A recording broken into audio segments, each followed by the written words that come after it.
Halo, Assalamualaikum warahmatullahi wabarakatuh. Selamat datang di Taraga. Selamat datang di Salam Diri Sabtu malam diskusi ringan bersama Taraga Diri Indonesia. Nah, malam hari ini kita akan ditemani oleh Kak Satriani Tora. Beliau salah satu mahasiswa psikologi bidang peminatan pendidikan. Nah, semalam hari ini kita akan membahas seputar konsentrasi psikologi bidang pendidikan. Peminatannya ya, yang lebih jelasnya. Halo, selamat datang Kak Tora. Halo Ira. Apakah suaraku terdengar? Iya, terdengar kok. Mantap. Alhamdulillah. Aku Sebelumnya gimana kita Ira? sapa dulu ya. Kedengeran, Alhamdulillah kedengeran juga Kak. Oke, oke. Aman. Oke. Oh ya, Oke, sebelumnya kita sapa dulu teman-teman yang udah bergabung. Selamat datang di siaran langsung Taraga Diri. Itu edisi Salam Diri bulan Maret. Wah, apa aja nih Kak yang bakal kita bahas pada malam hari ini gitu kan. Sebelumnya kan mungkin aku kasih apa kayak clue awal dulu gitu ya. Kita akan membahas tentang psikologi pendidikan. Ini kan cabang dari ilmu psikologi yang khusus mempelajari proses belajar dan pengajaran pada setting pendidikan nih. Nah, dari yang setting pendidikan itu kan ternyata di psikologi juga punya bidang peminatan gitu ya Kak. Ada Hmm. PIO, ada klinis, dan ada pendidikan juga gitu kan. Nah, sekarang malam ini kan kita akan membahas seputar bidang peminatan pendidikan. Mungkin boleh Iya. dari Kak Tora sendiri, apa sih sebenarnya peminatan bidang pendidikan itu sendiri? Psikologi pendidikan maksudnya. Oke. Sebelumnya mungkin saya perkenalan dulu kali ya, Ir ya. Oh iya, Oke. iya. Nama saya Satriani, tapi biasa dipanggil Tora. Terus saya berasal dari Wakatobi, Sulawesi Tenggara. Kemudian saya sekarang di Jogja. Terus saya adalah seorang mahasiswa, mahasiswa MAPRO atau Magister Profesi Psikologi yang mengambil bidang pendidikan gitu. Nah, sekarang juga saya semester 4 ya, dan sebentar lagi akan PKPP atau praktek kerja profesi psikologi ya gitu. Nah, itu aja sih ya. Oke, langsung ya. Jadi tadi kan Ira nanya mengenai psikologi pendidikan ya. Oke, nah tadi juga Iya. udah sedikit dijelaskan ya tentang psikologi pendidikan itu apa gitu, yaitu cabang ilmu psikologi yang memang itu di bagian pendidikan ya. Terus cakupannya itu adalah pembelajaran dan bagaimana siswa belajar gitu ya. Kemudian biasanya topik yang seringkali dibahas dalam psikologi pendidikan itu adalah pendeteksian siswa yang berbakat atau gifted tuh, terus kemudian ada siswa yang mengalami ketidakmampuan dalam belajar atau biasa juga disebut dengan learning disability. Kemudian ada juga melihat hasil pembelajaran siswa, terus ada juga kita bisa tahu bahwa ternyata setiap individu itu mempunyai proses belajar yang berbeda-beda gitu. Jadi kurang lebih seperti itu sih, Kak Ira. Halo. Iya, halo. Jadi Oke. agak ya. Gimana? Mungkin tadi ada bermacam-macam siswa gitu ya Kak. Dari tadi aku simak. Jadi dari itu siswa berbakat sampai siswa yang memiliki apa ya kemampuan-kemampuan khusus gitu ya Kak Ketidakmampuan, ya. ketidakmampuan dalam belajar atau learning Mm-mm. disability. Gitu. Terus mungkin ada juga sih kayak anak berkebutuhan khusus gitu. Itu ruang lingkup ya psikologi pendidikan juga. Oke, terus Kak, eh, kan aku pengen tahu nih, jadi kan dari apa namanya, seperti yang kita pahami ternyata ruang lingkup psikologi pendidikan kan bermacam-macam gitu ya, terutama apa namanya, tadi kayak kita pengen tahu anak seperti apa segala macamnya gitu. Kok kakak bisa tertarik sih di psikologi pendidikan ini gitu? Oke, ini pertanyaan yang ditanyakan juga pas ini ya wawancara pas seleksi ya masuk gitu ya. Oke, Alasannya masih sama sih kayak awal ya. Jadi emang saya merasa bahwa pendidikan di Indonesia itu kan belum merata ya. Jadi pemerataan itu tidak hanya dilihat dari segi fasilitas juga gitu, tapi bagaimana siswa itu mungkin dilihat ya gitu, bahwa ternyata memang setiap individu itu berbeda-beda dalam belajar gitu. Tapi kan kebanyakan kayak disamaratakan gitu kan. Jadi belajar psikologi pendidikan itu adalah salah satu cara untuk kita berkontribusi juga dalam dunia pendidikan juga gitu. Dan selain itu juga saya merasa bahwa seharusnya kita ke sekolah itu dengan perasaan senang, terus pulang juga dengan perasaan senang gitu.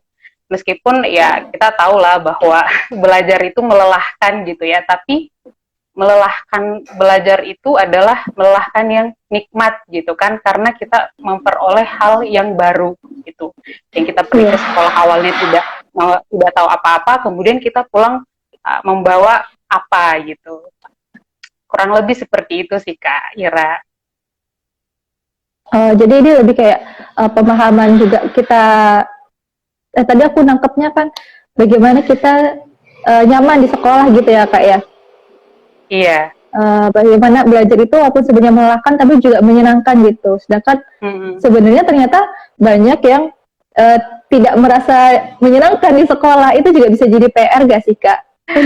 Iya, benar sekali. Oh ya Kak, ini kebetulan ada yang tanya juga nih, apa sih suka dukanya belajar psikologi pendidikan? Oh iya. Apa nih Kak? Oke.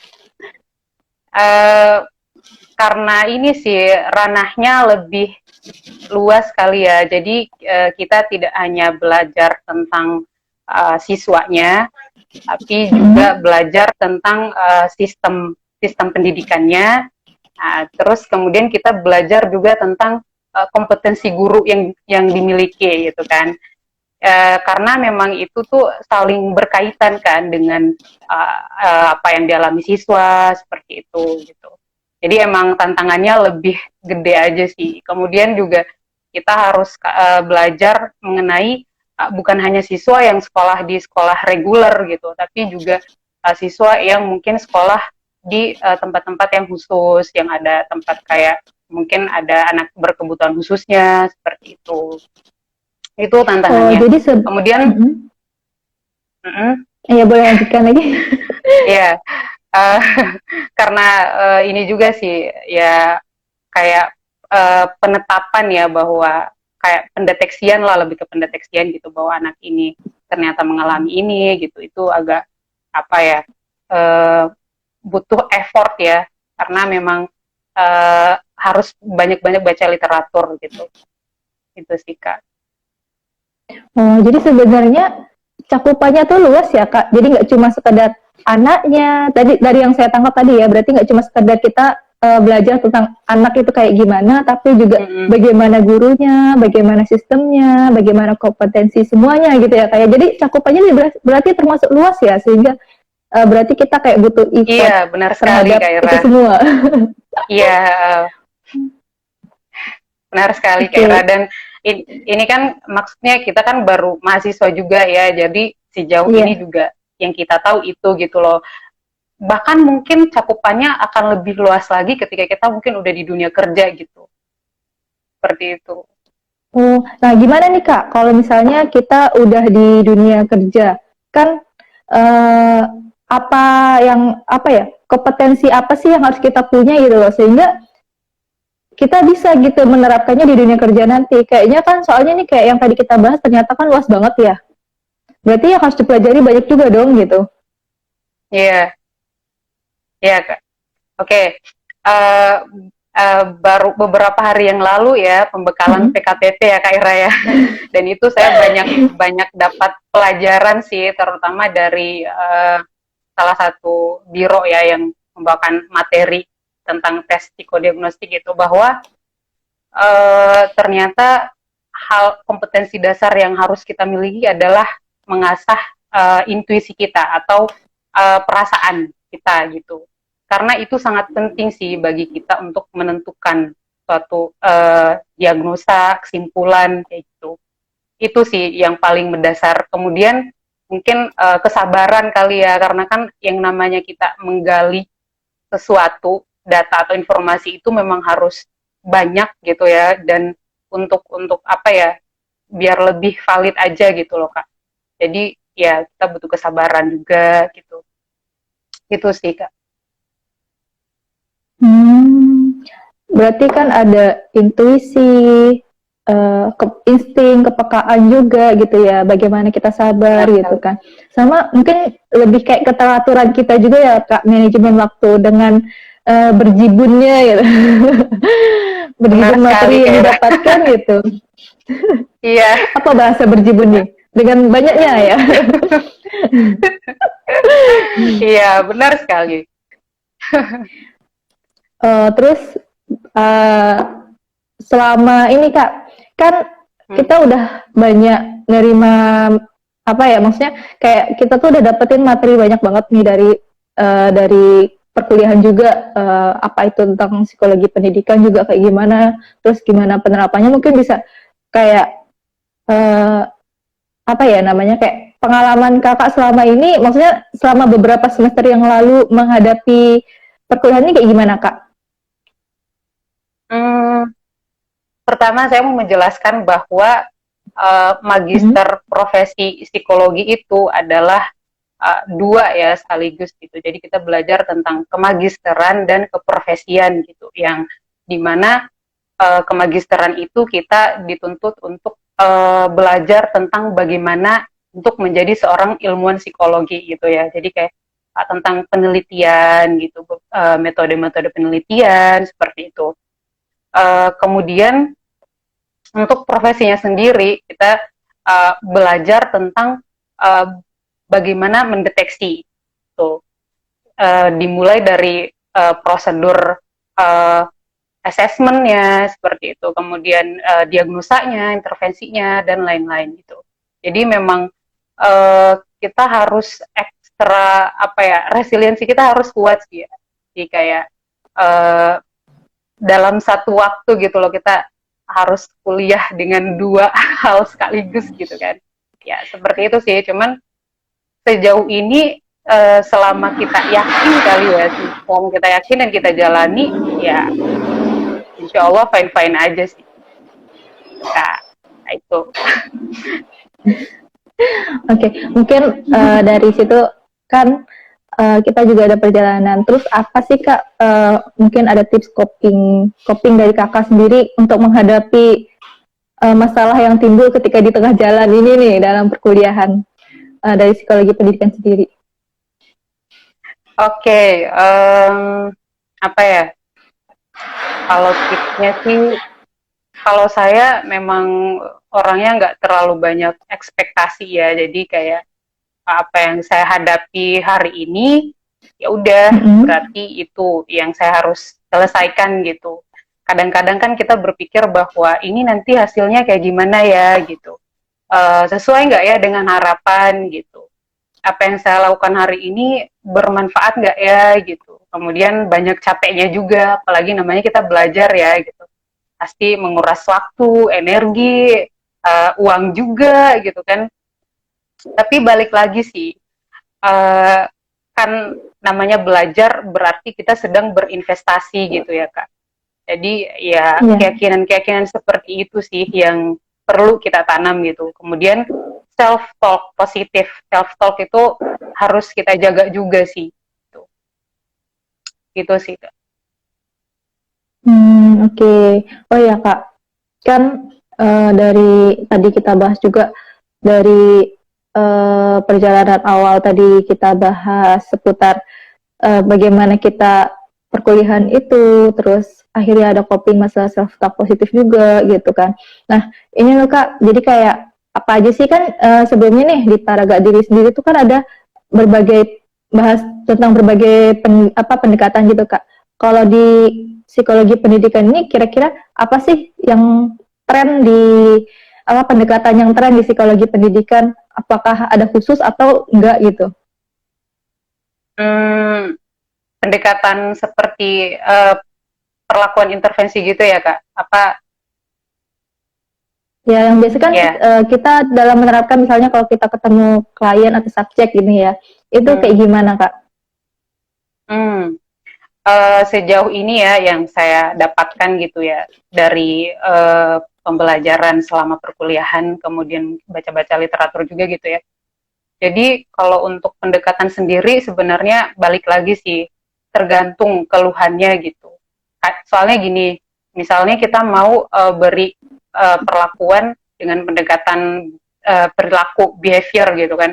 Nah ternyata memang kadang-kadang ada yang berhasil, kadang-kadang juga ada yang enggak gitu. Kenapa enggak? Karena ada ketergantungan tadi gitu. Jadi memang kita perlu belajar tentang banyak pendekatan gitu. Karena memang sebenarnya cocok-cocokan ya.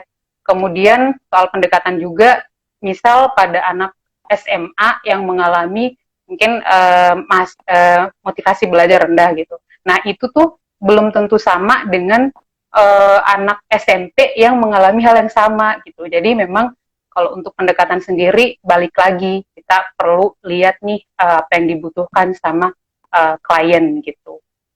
Itu sih. Hmm, berarti masih menyesuaikan juga ya Kak, makanya kita perlu banyak belajar. Terus nih Kak, Iya. eh, sebenarnya kira-kira siapa aja sih yang terlibat dalam psikologi pendidikan itu sendiri gitu? Hmm. Maksudnya kan Uh, uh, hmm. kan kita maksudnya selain guru, tadi kan ada guru, ada siswa, ada hmm, walaupun itu sistem atau selain ruang lingkup itu tuh mungkin ada lagi yang lain gitu. Hmm. Hmm. Hmm. Kalau untuk ruang lingkup sebenarnya misal kita ke sistem ya, berarti akan sangat berhubungan dengan orang-orang yang ada di bagian sistem itu gitu. Misal mungkin ke sekolah yang yayasan, berarti ya kita perlu ke ketua yayasan, kemudian mungkin guru juga, bagian administrasi dan lain-lain gitu. Kemudian untuk siswanya sendiri, keterlibatan orang tua dan orang-orang terdekat siswa juga itu sangat penting gitu. Kalau ya seperti itu sih Kak.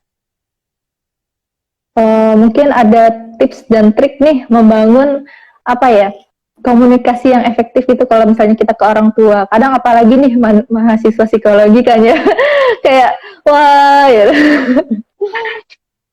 Iya, uh, kalau untuk tips dan trik ya, sebenarnya hal yang pertama kita lakukan adalah kita lihat dulu orang tuanya seperti apa sih gitu.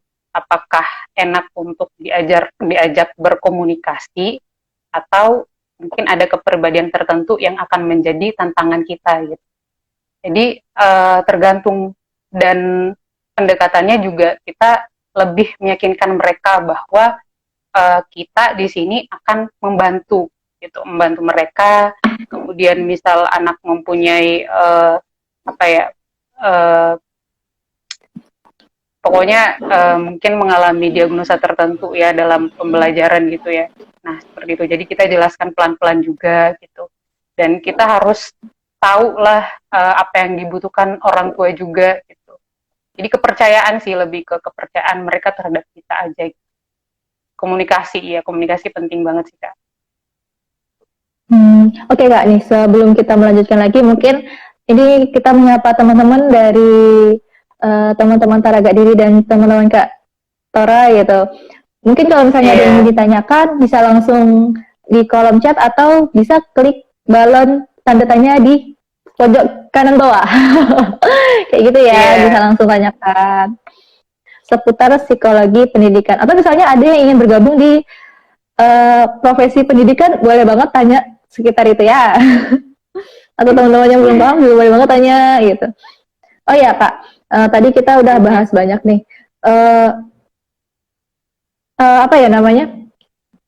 Gimana sih kalau misalnya kita menghadapi, kan tadi ada nyebutin kasus sistem, kasus kelompok gitu. Mungkin dari Kakak sendiri yang dimaksud kasus sistem itu kayak gimana sih Kak? Hmm. Oke. Kasus sistem ya. Sejauh yang saya dapatkan ya di lapangan, terus di kasus-kasus yang diberikan juga gitu.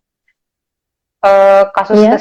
sistem itu biasanya memang dampaknya itu pada guru dan siswa gitu, atau enggak pada salah satu gitu. Misalnya eh, pada tata ruang, nah itu juga berpengaruh. Misalnya mungkin ada salah satu kelas yang terdapat anak yang mengalami gangguan pada konsentrasinya gitu, atau gangguan perhatiannya, pemusatan perhatiannya gitu. Nah, kita bisa lihat tata ruangnya, apakah sudah sesuai atau belum. Kesesuaian itu bisa dilihat dari banyak nggak hal-hal yang bisa menjadi gangguan atau distraksi gitu kepada anak tersebut gitu. Nah, jadi bisa dilihat dari situ. Kemudian akan kita berikan rekomendasi. Nah, jadi batasan kita nanti ya, kalau misalnya udah jadi psikolog pendidikan gitu ya, sampai memberikan rekomendasi itu gitu kepada pihak sekolahnya. Tuh. Nah, kemudian ada lagi nih, misal ada sekolah yang mungkin yang awalnya reguler, kemudian akan dijadikan sebagai sekolah inklusi. Nah, kita bisa lihat apakah kompetensi guru sudah mendukung atau tidak untuk dijadikan sekolah inklusi. Atau kita bisa lihat dari peraturan-peraturan yang memang sudah diterbitkan sebagai dasar untuk menjadikan sekolah reguler untuk menjadi sekolah inklusi seperti itu. Nah, kita bisa memberikan rekomendasi itu gitu. Seperti itu, Kak. Kalau untuk kasus sistem kurang lebih. Berarti banyak pertimbangan juga ya, Kak. Contohnya tadi kok ada menyentuh sekolah inklusi juga nih. Oh, berarti kan sebenarnya apa sih, Kak, sekolah inklusi itu kan juga termasuk di ranah pendidikan nih. Kenapa kok dia harus dia bisa atau tidaknya menjadi sekolah inklusi gitu kan. Nah, sebenarnya sekolah inklusi sendiri itu gimana ya, Kak? Apa gitu? Ya, jadi secara gambaran umum aja ya kali ya. Sekolah inklusi itu memang sekolah yang disediakan untuk semua jenis siswa gitu. Meskipun siswa itu mungkin mengalami gangguan dalam belajar gitu ya. Jadi memang ada penyesuaian. Jadi mereka akan berbaur dengan siswa-siswa yang bisa dikatakan masih bisa mengikuti pembelajaran sesuai dengan umur atau tahap perkembangan mereka gitu. Jadi hal-hal seperti itu kan memang perlu kompetensi guru yang bisa, yang mumpuni gitu ya Kak ya gitu. Jadi seperti itu. Jadi saya ingat itu pernah pengalaman nih jadi shadow teacher gitu ya, Kak ya. Berarti kan dan sedangkan berarti kan kalau di inklusi itu juga banyak menyediakan shadow teacher dari baik itu mahasiswa S1 dari psikologi gitu ya, Kak ya, untuk kayak apa ya, menjadi guru bayangan bagi satu mahasiswa satu siswa yang sekiranya membutuhkan bantuan dari guru kayak gitu ya, Kak ya. Berarti kalau di inklusi itu salah satunya ada yang seperti itu juga kayak gitu ya, Kak ya. Iya, dan baiknya memang kalau untuk sekolah inklusi sendiri ya ada psikolognya sih, karena kan agar ada guru pendamping juga gitu. Jadi kan beda ya guru pendamping sama guru bayangan. Gitu. Pendamping yang emang menetap di sekolah itu dan bayangan. Bayangkan emang itu dipanggil dari berdasarkan orang tua si siswa itu kan. Gitu. Dan guru pendamping yang ada di sekolah itu memang menetap di situ gitu. Berarti mereka tuh kayak punya job masing-masing juga. Mungkin bisa jadi salah satu kan tadi kan kita sebagai mahasiswa juga udah kayak komunikasi ke sekolah, bagaimana kita sistem kelompok. Nah, kalau misalnya nih Kak,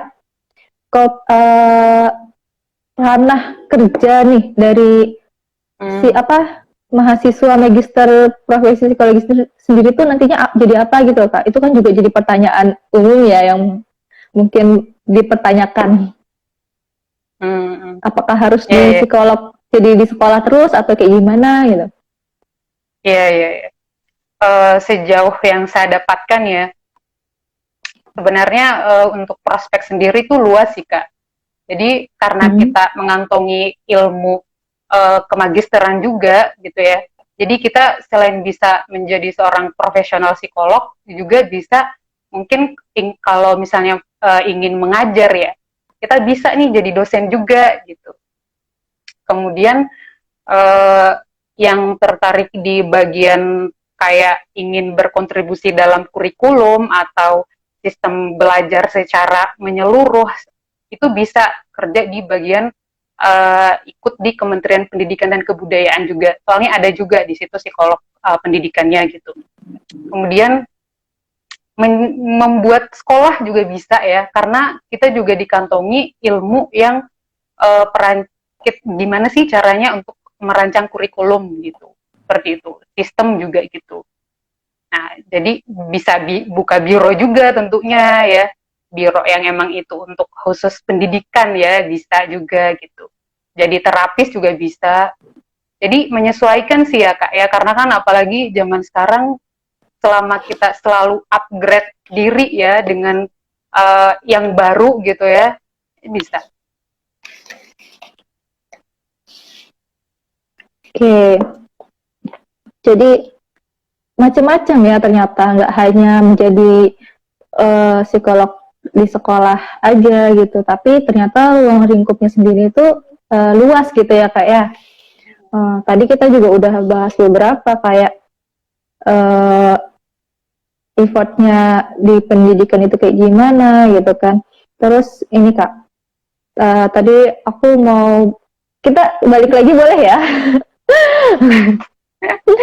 Setelah panjang kali lebar gitu, mungkin apa aja sih yang perlu dipersiapkan, apa yang harus dipersiapkan nih sebagai calon mahasiswa magister pendidikan gitu, psikologi pendidikan profesi terutama ya.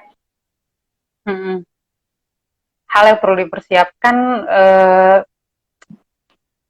ya intuisi tadi yang paling penting sih kalau kataku ya, soalnya karena memang di lapangan itu sangat dibutuhkan gitu, apalagi setelah kerja ya, bayanganku ya, kasus itu seharusnya tidak terlalu berlarut-larut ya dalam proses penggalian data gitu, karena klien tuh butuh data secepatnya juga gitu, dan penanganannya juga harapannya juga ya sesuai dengan keinginan klien gitu.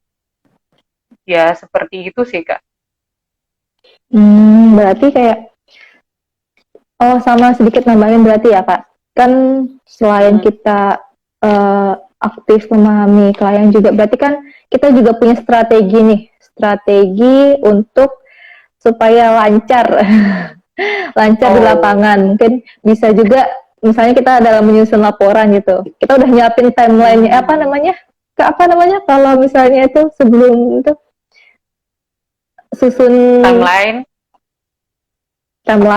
nah kemudian apa ya kok aku lupa.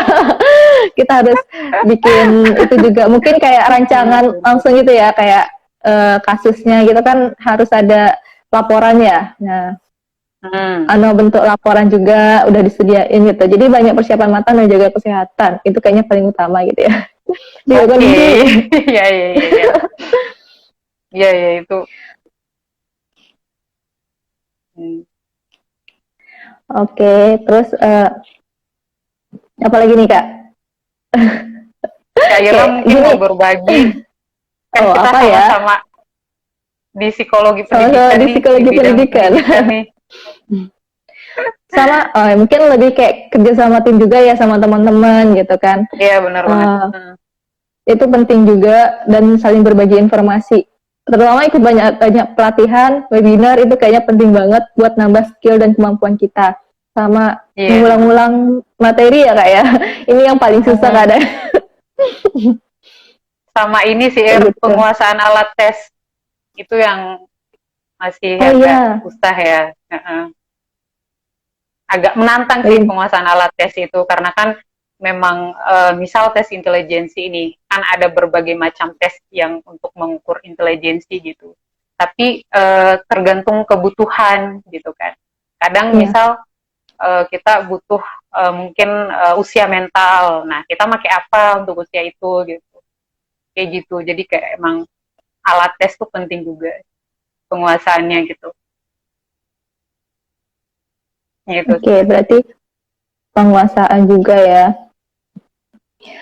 Kemudian gini Kak, selain ini kok aku jadi kan tadi kan kembali ke awal boleh nih ya, selain ternyata kita melihat dari siswa, bagaimana siswa itu di sekolah gitu kan, bagaimana biar dia bisa belajar dengan nyaman gitu ya Kak ya. Sedangkan banyak sekali mereka yang tidak belajar dengan nyaman gitu kan di sekolah. Nah misalnya gini, mungkin banyak kasus bullying atau ternyata adanya ketidakpekaan guru. Misalnya si anak ini ternyata mengalami masalah gitu ya Kak ya, mengalami masalah di dalam belajarnya gitu. Misalnya ternyata anak ini tidak paham dengan huruf misalnya gitu. Itu kita sebagai mahasiswa profesi gitu, sebagai profesi psikologi pendidikan sendiri mungkin kayak lebih harus peka di situ gitu ya Kak ya. Benar sekali. Dan ini juga, nah mungkin kayak aku, misalnya dari saya sendiri juga, kenapa kok berminat di psikologi pendidikan tuh gak cuma ternyata banyak sih yang anak-anak pendiam yang ternyata mereka tuh sebetulnya bukan diam karena diam aja gitu, tapi ada hal-hal yang mereka tidak bisa dapatkan gitu. Misalnya ternyata guru tuh hanya fokus pada satu gitu, atau misalnya ada cara yang menurut anak ini nggak sesuai dengan dia gitu, tapi kan orang lain nggak tahu ya, nggak paham. Nah, salah satu fungsi kita sebagai psikolog pendidikan nanti kalau di sana ya, bagaimana kita memahami siswa juga, itu sih yang bikin aku kenapa ngambil psikolog pendidikan gitu. Biar kita lebih memahami siswa. Kadang bahkan kita yang mungkin orang dewasa di sana pun tidak akan belum tentu memahami setiap siswa gitu ya Kak. Ya benar Kak. Jadi menurut saya juga itu salah satu kompetensi guru yang salah satu kompetensi yang emang harus dimiliki guru gitu. Jadi kayak mereka perlu nih deteksi sejak dini. Ini ada apa sih dengan anak ini? Kenapa sebenarnya dia diam gitu? Nah, padahal teman-temannya bisa berinteraksi dengan baik, terus aktif dalam pembelajaran. Gitu. Nah, itu sebenarnya salah satu kompetensi yang harus dimiliki guru. Gitu. Nah, peran kita di situ mungkin bisa memberikan edukasi juga kepada guru gitu, gitu Kak.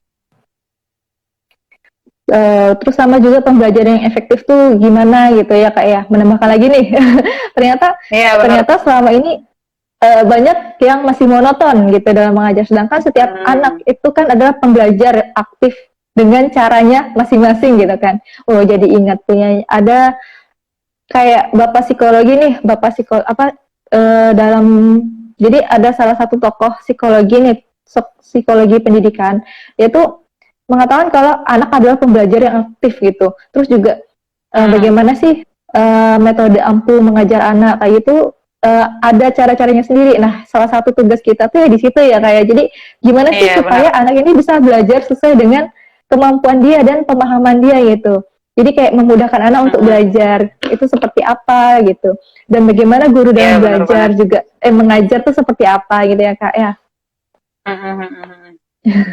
Nah, itu bisa masuk di kasus sistem juga sih Kak, bahwa misal nih ada sekelompok anak yang secara intelijensi, secara kognitif tuh sebenarnya mampu gitu, cuman kok kenapa hasil belajarnya seperti ini aja, atau misal di bawah gitu. Nah, kita perlu cek apa sih sebenarnya yang kurang gitu. Mungkin metode belajar yang monoton misalnya, atau mungkin ada aspek lain juga, atau mungkin di bagian kurikulum misalnya gitu. Nah, kita bisa merekomendasikan gitu apa yang seharusnya dilakukan gitu, untuk sekelompok anak ini gitu. Dan kita juga bisa kayak ngasih intervensi juga gimana caranya supaya mungkin mereka kembali mengikuti proses belajar dengan baik. Berarti gitu, selain kita berarti selain kita memberikan rekomendasi, kita juga bisa memberikan intervensi kepada pihak sekolah gitu ya Kak ya, kalau misalnya diizinkan dan sesuai kesepakatan bersama gitu ya Kak ya. Bisa, dan kalau intervensi tergantung ya, mungkin subjeknya lebih ke berarti, anak ya misalnya gitu. Tapi kalau untuk kayak kasus sistem gitu ya emang rekomendasi. Itu berarti bisa terkait dengan kasus kelompok jatuhnya ya Kak ya, kalau yang ke subjeknya kita ngasih intervensi. Jadi kalau untuk memberikan perlakuan itu memang kasus kelompok ya gitu. Untuk menentukan itu tuh kasus kelompok tuh gimana, Kak? Biasanya kalau mempunyai permasalahan yang sama sih, Ir. Tuh, jadi beberapa anak yang mempunyai permasalahan yang sama gitu. Nah itu baru bisa. Berarti meskipun sebenarnya beda kelas misal. Meskipun beda, jadi nggak harus satu kelas gitu. Oh, berarti jadi sebenarnya kasus kelompok ini tidak hanya terpaut oleh kelas gitu ya, Kak, tetapi juga setiap jenjang tapi memiliki permasalahan yang sama gitu. Jadi bisa disatukan juga bisa untuk nanti diberi intervensi yang sesuai gitu ya, Kak ya. Kalau yang saya tangkap tadi. Oke, seperti jadi itu. Jadi misal kelas A, B, C, D gitu ya. Jadi nggak harus yang di dalam kelas A saja gitu. Tapi permasalahannya sama. Nah itu bisa. Itu sejauh ini sih yang saya dapatkan informasinya gitu. Oke. Aduh, boleh diulangi sebentar, Kak. Jadi apa tadi yang terakhir mungkin bisa dibantu ulang? Oke, jadi misal kelas 7 A, B, C gitu ya. Mereka tuh ada beberapa anak yang mempunyai permasalahan yang sama gitu. Nah, itu bisa dikasih intervensi. Jadi nggak harus kelas 7A semuanya gitu, nggak harus gitu.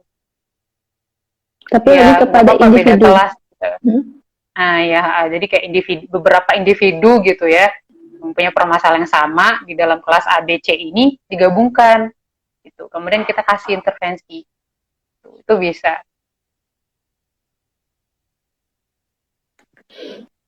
Oke, itu berarti kasus kelompok. Jadi lebih kayak ke individunya gitu. Sedangkan kalau kasus sistem itu lebih kepada pihak instansinya gitu, pihak tempat kita sistemnya yang perlu diperbaiki gitu ya. Sedangkan kalau kasus individu, sebenarnya berapa jenjang sih Kak untuk kasus individu sendiri gitu? Ya kalau individu kalau untuk sekolah SD, SMP, dari TK deh, TK, PAUD, SD, SMP dan sederajatnya, SMA dan sederajatnya, dan perguruan tinggi. Ada ABK juga ya, berkebutuhan khusus. Sebenarnya berarti ruang lingkupnya juga luas ya, selain siswanya, gurunya juga gitu ya. Kemudian nih Kak, kan beda nih Kak, permasalahan yang dialami, maksudnya cara teknik untuk bukan teknik ya, mungkin pengalaman Kakak ketika di jenjang yang lebih muda dengan yang lebih tinggi lagi itu gimana Kak? Pasti memiliki kesulitan sendiri-sendiri kan tantangannya. Iya. Kalau untuk anak-anak ya mungkin kayak kasus SD gitu ya, itu orang tua. Selama orang tuanya itu kooperatif gitu, ya insya Allah bisa ditangani dengan baik gitu. Soalnya saya pernah ya kontak orang tuanya tuh hilang gitu. Karena kan kalau anak kan memang harus lewat orang tua kan gitu. Jadi itu sih tadi. Kemudian untuk pendekatan anaknya sendiri ya kita harus pertama tahu dulu anaknya seperti apa gitu. Kemudian kira-kira cara mendekatinya seperti apa gitu. Jadi kayak emang harus butuh perkenalan dulu ya, building rapport lah gitu, membangun kepercayaan dengan anak gitu. Kalau untuk kasus kayak SMA atau perguruan tinggi sendiri, biasanya keterbukaan. Kadang kan emang butuh waktu juga ya kalau misalnya kliennya itu mungkin punya permasalahan yang berat gitu ya. Jadi kayak kita emang harus hati-hati juga dan pelan-pelan dan paham bahwa dia juga butuh proses untuk itu gitu, untuk terbuka gitu. Kayak gitu sih Kak. Intinya ya setiap jenjang itu ada kesulitannya masing-masing ya. Berarti setiap jenjang itu ada kesulitan masing-masing dan punya teknik masing-masing juga ya untuk menghadapi itu. Sebenarnya mungkin Oh ya, bukan kesulitan kali ya, mungkin kita sebut itu sebagai tantangan kali ya, iya biar lebih enak tantangan. gitu loh, Ir. Insya Allah tantangan tersendiri gitu ya Kak. Dimana tantangan ini bakal Iya, mengokohkan kita gitu, mengokohkan mental gitu. iya, benar sekali. Oh ya Kak, kan tadi kita tuh banyak ngebahas tentang faktor dari faktor luar nih, kayak bagaimana gurunya, bagaimana siswanya, bagaimana kita menghadapi di lapangan kayak gitu kan. Tapi kalau dari faktor internal sendiri sendiri nih Kak, dari dalam diri kita tuh kayak gimana ya? Mungkin Hmm, ternyata ada faktor negatif dan positifnya juga gitu. Mungkin benar. bisa diceritakan. Oke. Biasanya sih kalau dari dalam diri ya, kadang muncul keraguan gitu. Kadang muncul Mm-mm. keraguan, ini udah bener apa enggak gitu kan. Terus udah sesuai nggak ya ini dengan prosedur misalnya gitu.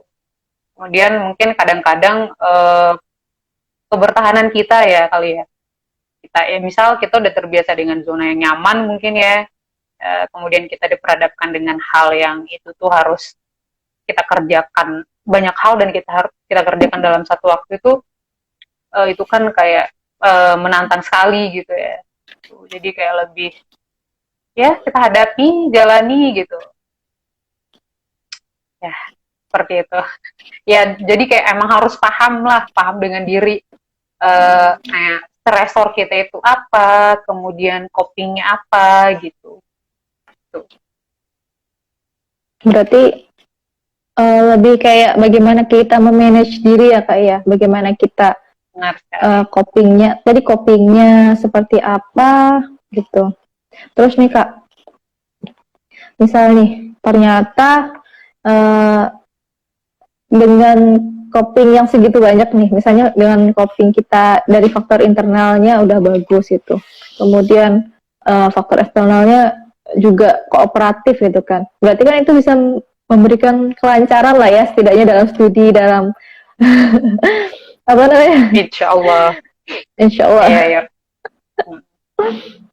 Oh ya Kak, Eh, misalnya nih apa ya, kayak misalnya kan kita udah meningkatkan, selain intuisi kita, kepekaan kita itu terhadap klien, baik itu orang tua, siswa, atau hal lain gitu, yang itu tuh apalagi sih yang harus kita, kompetensi yang harus kita asah gitu. Kan itu tuh hal-hal Hmm, dasar yang harus kita asah ya. Selain itu tuh mungkin ada hmm. lagi gitu Kak. Iya, kepekaan terhadap hal yang baru di dalam lingkungan kita saat ini gitu, atau apa yang ada di dunia saat ini apa sih gitu. Misal teknologi ya, jadi eh, kadang-kadang kita menganggap hal yang baru yang berhubungan dengan teknologi itu kayak mengganggu gitu loh. Mungkin karena kita sudah biasa dengan tatanan yang selama ini kita jalani gitu, selama ini kita lalui gitu ya. Misal gadget ya, gadget. Nah, kita tuh harus peka gitu. Sebenarnya karena sekarang ini kita nggak bisa dong memisahkan, misal anak-anak ya dengan gadget gitu. Nah, jadi kita harus lebih peka. Gimana ya kira-kira supaya gadget itu bisa digunakan dengan baik gitu loh. Karena sudah banyak platform belajar juga sebenarnya di internet kayak gitu-gitu ya. Jadi kayak oh berarti nggak selamanya teknologi itu mengganggu gitu. Bahkan itu sangat sangat berguna gitu dan membantu gitu. Selama itu kita bisa tahu manfaatnya apa gitu. Terutama dalam proses pembelajaran daring saat ini gitu kan. Nah, ya kita tahu lah sekarang kita memang sangat bergantung dengan media yang kita gunakan gitu ya. Seperti itu sih. Jadi kayak kepekaan kita terhadap apa yang baru sekarang gitu. Makanya kita perlu upgrading ya kemampuan kita terus menerus gitu. Biar nggak stuck di situ aja ya. Gitu. Apalagi zaman sekarang teknologi itu makin canggih ya Kak. Ya Misalnya benar pas sekali. Jadi dari, kita harus bisa menyesuaikan itu gitu. mungkin sama kayak perkembangan kasus pun juga kayak itu, dari kasus bullying sekarang malah merambat jadi kasus cyberbullying. Jadi semakin tinggi Cyberbullying teknologi benar. pun kasusnya pun semakin beragam gitu, semakin Benar bermacam-macam gitu, sekali. yang sebenarnya yang Mm-mm. sebenarnya tadi tuh belum ada akhirnya muncul gitu ya kak ya. Iya, benar.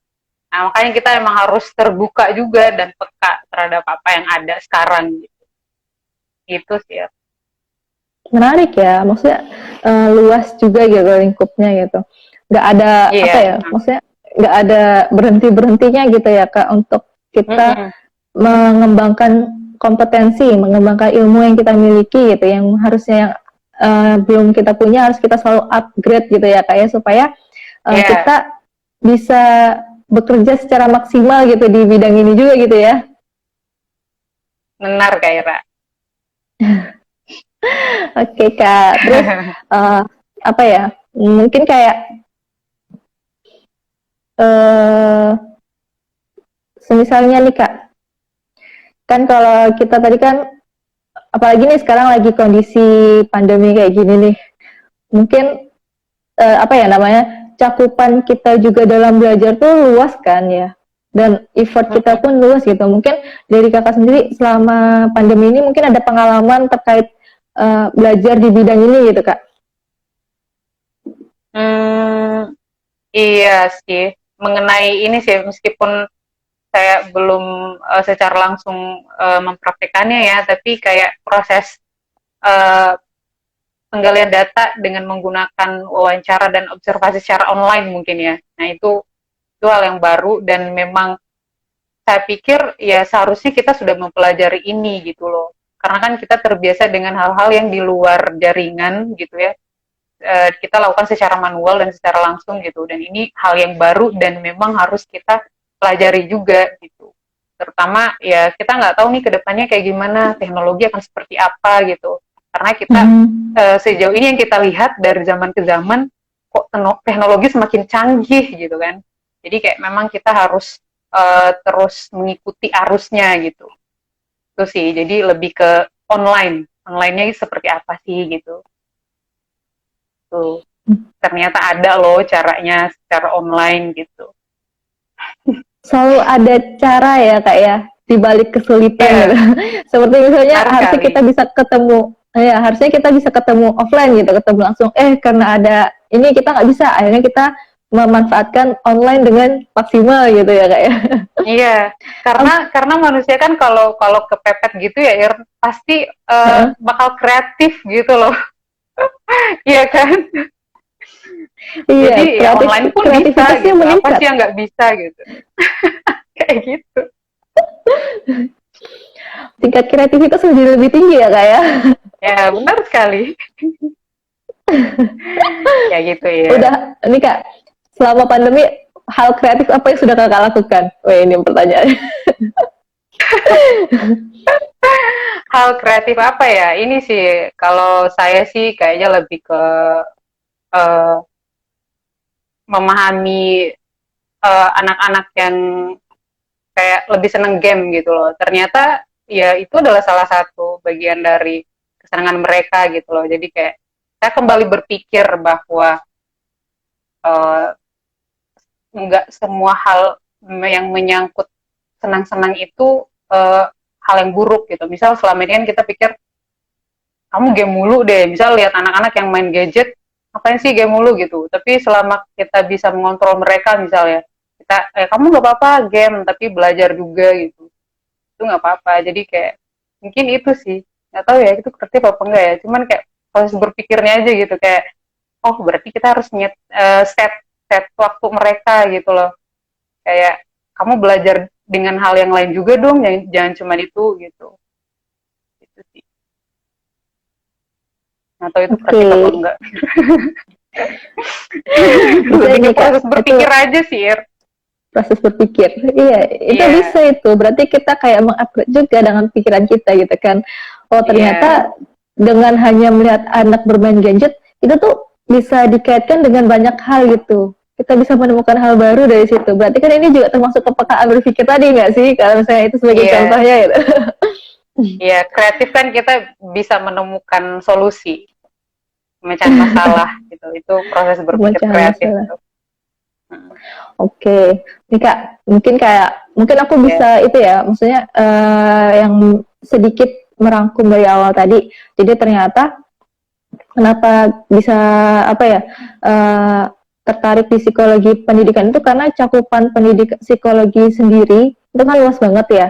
Banyak seperti ternyata nggak cuma sekedar kalau orang awam tuh psikologi itu dia di ngurusin orang dengan gangguan jiwa gitu ya.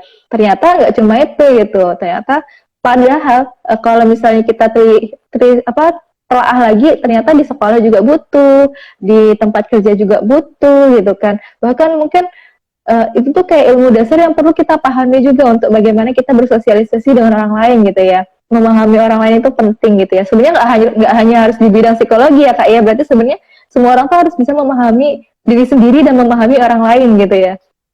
Benar sekali. Sama so kayak misalnya ini tadi kan apa ya? Ini aku sedikit merangkum, nanti kalau misalnya ada salah atau kurangnya bisa dibenahi ya kak ya. Terus kayak ternyata kalau ranah dalam psikologi pendidikan itu cakupannya dari siswa, baik itu dari jenjang paling kecil, dari ranah paling kecil TK, SD, SMP, SMA, sederajat, perkuliahan, kemudian juga ada ABK. Berarti kan kemudian juga yang terlibat itu pun juga tidak hanya si siswa misalnya, tapi juga ada orang tua, ada pihak sekolah, ada guru, atau lingkungan sekitarnya seperti apa, semua itu saling keterkaitan juga gitu ya kak ya. Kemudian bahkan ruang lingkup psikologi pun nggak hanya di sekolah, tapi juga ternyata bisa ke pemerintah juga, bagaimana kita kurikulumnya, seperti itu ya kak ya. Jadi sebenarnya cakupannya luas gitu. Oh ya kak, sama apa ya, kok jadi lupa. Sama misalnya nih kak, aduh ini kayak gini di tengah jalan ini lagi ngomong kok lupa ini. Oh ya kak, sama ini kalau misalnya nih kan tadi ada beberapa dari kondisi ini yang bisa ditarik apa ya namanya kesimpulan kakak gitu, apa namanya ditarik satu garis besar yang bisa mengaitkan semua hal ini gitu. Mengenai psikologi pendidikan gitu ya. Ini sih lebih ke bagaimana siswa itu merasa senang, merasa sejahtera dalam belajar, gitu sih. Itu intinya itu sih ya.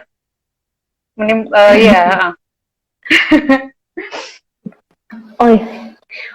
Tapi dari pembahasan kakak dari awal tadi aku jadi ada juga ngambil kesimpulan ternyata perkembangan itu tuh sangat penting untuk kita pelajari, iya nggak sih kak? Ya psikologi perkembangan ya. Jadi sebenarnya pendidikan pun tidak hanya yang ada di sekolah, tapi pendidikan prasekolah juga bisa kita telaah lagi gitu. Jadi pendidikan orang tua, bagaimana nanti ketika dia mengasuh anak, pola asuh anak, itu berarti bisa juga masuk ke ranah kita juga gitu kan. Jadi nggak hanya kita dalam sistem pendidikannya kayak gimana, tapi bagaimana kita melihat perkembangan sebelum sekolah itu seperti apa, bagaimana pola asuh, itu bisa juga ya dikaitkan. Iya. Soalnya itu jadi ya benar, kita nggak bahas cakupan kajian psikologi pendidikan ya. Jadi ternyata ada psikologi perkembangan, psikologi kognitif, dan juga psikologi perilaku. Gitu. Jadi itu tiga cakupan topik yang memang juga di dalam ruang lingkup psikologi pendidikan. Gitu. Jadi memang belajar tentang perkembangan, kognitif, dan perilaku itu penting juga. Itu adalah hal yang kita pelajari juga di dalam psikologi pendidikan. Iya, kognitif, bagaimana? Oh iya, sama mungkin dari pengalaman dia masa lalu juga butuh ya kayak mungkin tetap perlu gitu ya kayak humanistik. Jadi kan sebenarnya kan di psikologi sendiri kan punya banyak pendekatannya kayak behavior, humanistik, kognitif. Itu tuh nggak cuma kita harus belajar behavior aja, tapi belajar keseluruhan gitu ya kak. Dari situ kita nah ini salah satu membangun kepekaan kita kepada orang lain itu dengan mempelajari hal-hal ini ya kak ya. Iya benar. Karena memang harus menyesuaikan juga kan, karena kan tidak cuma satu pendekatan saja yang kita pelajari gitu, karena kebutuhan siswa itu berbeda-beda gitu. Iya. Oh ya Kak, ini kan udah 20.58 nih. Mungkin Kakak bisa boleh minta kesimpulan dari awal sampai akhir dari Kakak, apa Kak Tora, terkait psikologi konsentrasi peminatan psikologi pendidikan ini. Mana tahu teman-teman yang lain bakal jadi lebih tertarik dengan psikologi pendidikan sendiri gitu. Iya, kalau menurut saya psikologi pendidikan sendiri itu sangat menarik ya, karena kita bisa belajar banyak hal gitu, termasuk kita bisa paham tentang kebutuhan sekolah, kebutuhan siswa, kebutuhan guru gitu, dan kebutuhan sistem yang memang harus disesuaikan dengan sekolah juga gitu. Dan kita tetap harus upgrade, dan menyesuaikan dengan perkembangan zaman gitu. Bukan malah menolak, tapi memang harus menyesuaikan gitu. Karena semakin ke depan ya akan terus berkembang gitu. Kalau misalnya kita tidak bisa mengikuti perkembangan, ya kita akan tenggelam gitu. Jadi memang harus terus mengikuti perkembangan.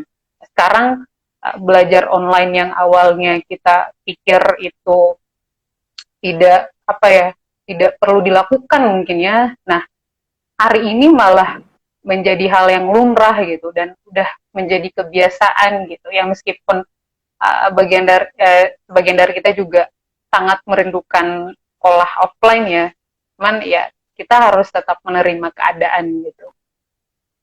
Seperti itu sih ya. Jadi upgrade diri terus dengan perkembangan gitu. Kemudian untuk psikologi pendidikan kan kadang kita pikir ya, kok nanti prospeknya gimana gitu. Ya aku sendiri pun kadang masih bingung gitu, nanti saya jadi apa ya kalau misalnya udah selesai gitu. Tapi setelah membaca banyak literatur tentang nanti psikolog pendidikan akan jadi apa, kemudian menyaksikan video-video tentang seorang psikolog pendidikan nanti akan jadi apa ya gitu. Nah, itu akan menambah wawasan juga gitu, dan menambah referensi juga. Oh, ternyata kalau kita mau bicara tentang lapangan pekerjaan ya ada aja sebenarnya gitu. Kalau kita nggak mau mencari ya kita membuatnya gitu. Jadi selama kita menyukainya ya, selama kita tertarik dengan hal itu ya, kenapa kita nggak melakukannya gitu. Lagi manfaatnya untuk diri sendiri dan untuk orang lain juga gitu. Seperti itu sih. Jadi nggak perlu ada yang ditakutkan sih ya. Penting cari informasinya lah tentang itu gitu. Wah, luas ya Kak, maksudnya pembahasannya. Buat teman-teman juga nih, kalau yang tertarik di psikologi pendidikan gitu, apalagi peminatannya gitu kan, buat sarjana S1 atau yang lagi sekolah dan pengen mendaftar di psikologi, boleh banget melirik ke sini gitu. Sebelumnya, aku ucapin terima kasih banyak Kak untuk malam hari ini udah bergabung di Salam Diri kita pada malam hari ini gitu. Terima kasih banyak buat ilmunya. Makasih juga, dan makasih juga buat teman-teman gitu. Ya, mungkin boleh Kakak boleh close dulu gitu. Oke. Sekali lagi terima kasih Kak untuk udah bergabung pada malam hari ini gitu. Makasih ya Ira, aku close ya. Iya, semoga ilmunya bermanfaat ya guys. Saya juga masih perlu banyak belajar. Kalau ada salah saya minta maaf, mungkin bisa tadi chat langsung gitu ya, atau di DM untuk diperbaiki gitu. Karena saya juga masih belajar. Ya, nanti kita sharing bareng lagi gitu ya. Sama teman-teman juga yang ada. Oke, assalamualaikum warahmatullahi wabarakatuh. Waalaikumsalam warahmatullahi wabarakatuh. Makasih banyak Kak Tora. Pada malam hari ini pembahasan kita terkait psikologi pendidikan sendiri cukup dulu sampai di sini, dan kalau semisal teman-teman ada yang ingin tanya terkait konsentrasi psikologi pendidikan itu seperti apa, ternyata ada yang kurang paham nih, bisa kok ketik di kolom komentar di IGTV kita, atau bisa DM IG Tara Gak Diri. Nanti kita diskusi di sana. Sebelumnya kami ucapkan terima kasih sudah menghadiri Salam Diri. Selamat malam. Saya tutup. Assalamualaikum warahmatullahi wabarakatuh.